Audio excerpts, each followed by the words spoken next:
Bonjour à tous, bienvenue dans cette nouvelle édition du JT. Nous sommes encore en hiver, mais il est bien le temps de préparer l'été. Je ne vous parle pas d'entamer le dernier régime pour rentrer dans votre maillot, mais de la recherche d'un job d'été. Avec Stéphane Carder, coordinateur départemental information jeunesse, nous verrons le parcours à suivre. Mais avant, les jobs d'été, l'actualité de ce mercredi 22 février 2012 dans le Finistère.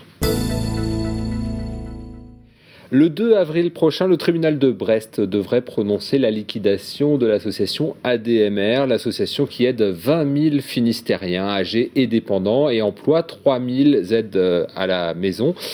Sa cousine urbaine, l'association AD29, se propose de reprendre l'ADMR. Elle vient d'envoyer une lettre à tous les présidents des associations locales. Question, l'AD est 5 fois plus petite que l'ADMR, alors le petit Pousset n'a-t-il pas les yeux un peu plus gros que le ventre? Le petit Pousset avait envie de montrer qu'il avait des valeurs et que ces valeurs, eh bien, il les vivait et les mettait en pratique. Donc l'action immédiate, mais c'est pas... Je veux dire que notre réflexion sur la reprise de l'ADMR n'est pas une réflexion de hier, hein. Elle date déjà depuis un certain nombre de mois. Hein. Puis les acteurs de l'aide à domicile sur le terrain se sont multipliés depuis quelques années d'une façon très importante. Mais nos clients n'ont pas diminué. On a envie peut-être de rassurer un peu les salariés qui sont quand même, quand on a un travail et qu'on sait qu'il est suspendu à une épée de Damoclès qui est peut-être... voilà, on ne sait pas si elle tombe et si elle va tomber. Donc c'était surtout à l'adresse comment dirais-je, des salariés en état de souffrance. On l'a appris cet après-midi, l'usine d'eau de Pont-Arblette sur la commune de Plouédern a été fermée mardi entre 16h et 20h en cause d'une pollution à l'ammoniac. Les taux relevés étaient 6 fois supérieurs à la norme. Les causes de cette pollution ne sont pas connues. Et puis à Quimper, la mairie a interdit depuis lundi toute activité aquatique et nautique sur l'étang de Creachgwen, en cause une suspicion de pollution. C'est un invité très discret, mais bien nocif de nos logements bretons. J'ai nommé le radon. Une campagne de détection de ce gaz est lancée depuis le début de l'année dans le sud Finistère. Des permanences sont organisées à la fois pour informer les habitants, mais aussi pour distribuer des kits de mesure pour mesurer le taux de radon à domicile. À Élian, reportage de Marina Dété.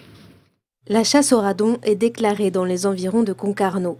Le radon, c'est un gaz radioactif présent dans les régions granitiques ou volcaniques. Pour le détecter, 5000 kits vont être distribués aux habitants. Donc fermé hermétiquement, et une fois que vous l'ouvrez, il va commencer à enregistrer les impacts en fait. Le radon est mesuré en becquerels. Si le dosimètre indique un taux de 200 becquerels, les risques sont faibles. À partir de 400 becquerels, le radon peut provoquer un cancer du poumon, un risque multiplié par 20 pour les fumeurs. Sur le territoire, il y a 80% de l'habitat qui est de l'habitat privé. Et des personnes qui trouveraient donc un taux important de radon dans leur habitation pourraient solliciter une subvention et du conseil pour faire une amélioration dans l'habitat. Premiers travaux à réaliser chez soi pour éviter la concentration de radon, vérifier l'étanchéité des sous-sols, des murs ou encore des planchers. Pour être fixée, cette habitante d'Élian a décidé de participer à cette campagne de mesure. Le dosimètre doit être placé dans le salon ou la chambre, à l'abri de l'humidité et loin d'une source de chaleur. Une fois qu'il est fixé, il doit rester là en place 2 mois et on n'y touche plus. N'avez pas peur jusqu'à là, puisque je disais fréquemment que les gens qui ont habité dans cette maison avant moi ont vécu jusqu'à 100 ans. Les gens avant vivaient tout le temps dehors et étaient dans leur maison que pour dormir. Nous, aujourd'hui, on vit tout le temps enfermés. Pour éviter la prolifération de radon chez soi, pensez à aérer les pièces de la maison le plus régulièrement possible. Et des permanences sont encore organisées ces jours-ci, ce jeudi, notamment à Pont-Aven et à Tréguin, et ce vendredi à Concarneau. Une campagne de distribution de kits beaucoup plus large sera organisée à nouveau à partir d'octobre. Pendant les vacances, des jeunes quimpérois ont déserté leur salle de classe pour les studios de radio. Ils participent à l'opération Rage FM à la Maison pour tous de Ergué-Armel, une radio temporaire audible sur Quimper cette semaine. Visite des studios avec Erwan Lousseau. Et c'est parti. Bonjour à tous et bienvenue sur Rage FM, c'est Antoine à l'antenne et c'est moi qui vais vous faire découvrir les 10 titres qui cartonnent en ce moment. Bonne émission. Antoine, 11 ans, est aux commandes de sa propre émission de radio sur Rage FM 107.5 et même s'il s'agit pour lui d'une première, c'est déjà l'expérience qui parle. Quand je m'entraîne, je me concentre pas trop, mais après quand je suis en direct, je me concentre beaucoup et du coup je réussis. Je me suis rendu compte de ça il y a pas longtemps.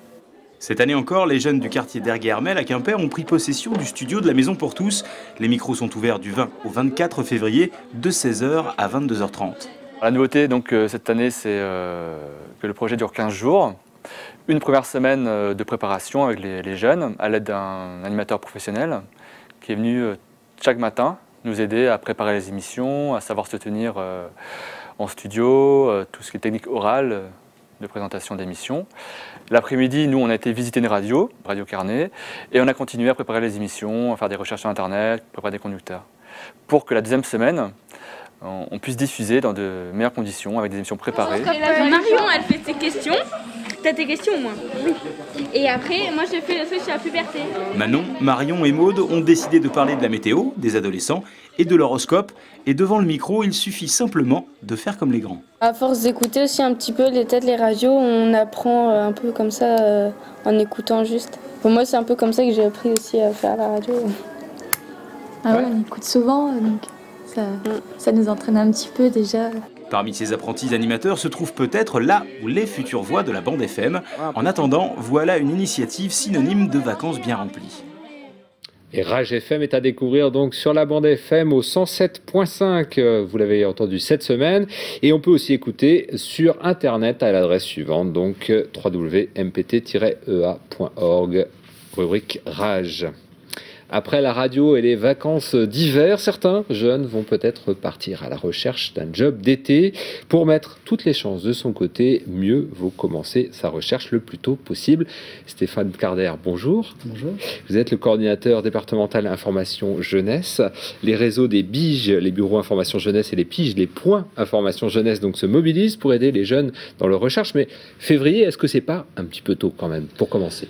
Non, il est au contraire, il vaut mieux s'organiser le plus tôt possible au regard de certains employeurs qui anticipent dès février, voire même déjà avant février, leurs besoins. Il y a déjà des offres.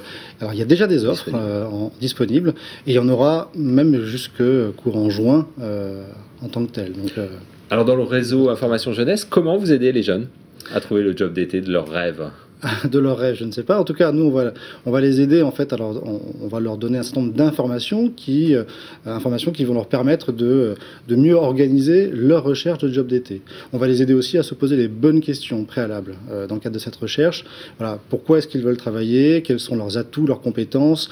Quel type de poste est-ce qu'ils recherchent? Et puis aussi, quelles contraintes ils ont pour pouvoir choisir, du coup, le poste qu'ils recherchent, quoi. Alors, vous avez un outil pour cela, c'est ce guide dont on va voir donc la couverture qui est disponible aussi dans un certain nombre de forums. Alors, ce guide, il répond à un certain nombre de questions. Il permet de savoir aussi ne pas trop se fourvoyer dans certains jobs. Alors ce guide, il permet, en fait, il va apporter un certain nombre d'informations justement sur la législation du travail, puisque quand on cherche un job d'été, c'est pas forcément la question la plus importante, mais elle est quand même relativement essentielle. Donc des questions de législation, et puis surtout des éléments pour pouvoir mieux organiser leur recherche de job, et puis des informations aussi sur les différents secteurs qui embauchent. Il y a des forums, on va peut-être les citer dès maintenant. Il y en a un à Pont-l'Abbé ce jeudi de 10h à 17h au centre Le Triskel. À l'Esnevin, ce sera le 3 mars de 10h à 13h à l'espace Kergé-Séquel. Au Relais Quéruon, le 14 mars de 10h à 17h. Et puis à Sarnan, le 24 mars, 9h30, 13h.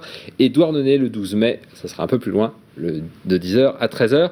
Un job d'été, ça sert aussi bien sûr à se payer ses vacances, Stéphane, mais aussi c'est un premier pas dans le monde du travail. Oui, c'est ça. En termes de priorité, il faut vraiment se demander justement pourquoi est-ce qu'on veut travailler. Gagner de l'argent, mais aussi acquérir une première expérience dans le monde professionnel, et puis acquérir des compétences aussi qui sont importantes pour la vie. Voilà. Merci beaucoup Stéphane Carder d'être venu nous présenter donc ce relais pour trouver un job d'été, donc ces différents forums dont on vous a donné les dates. Merci de nous avoir suivis. On se retrouve à 18h15 demain pour un nouveau point sur l'information. Bonne soirée à vous.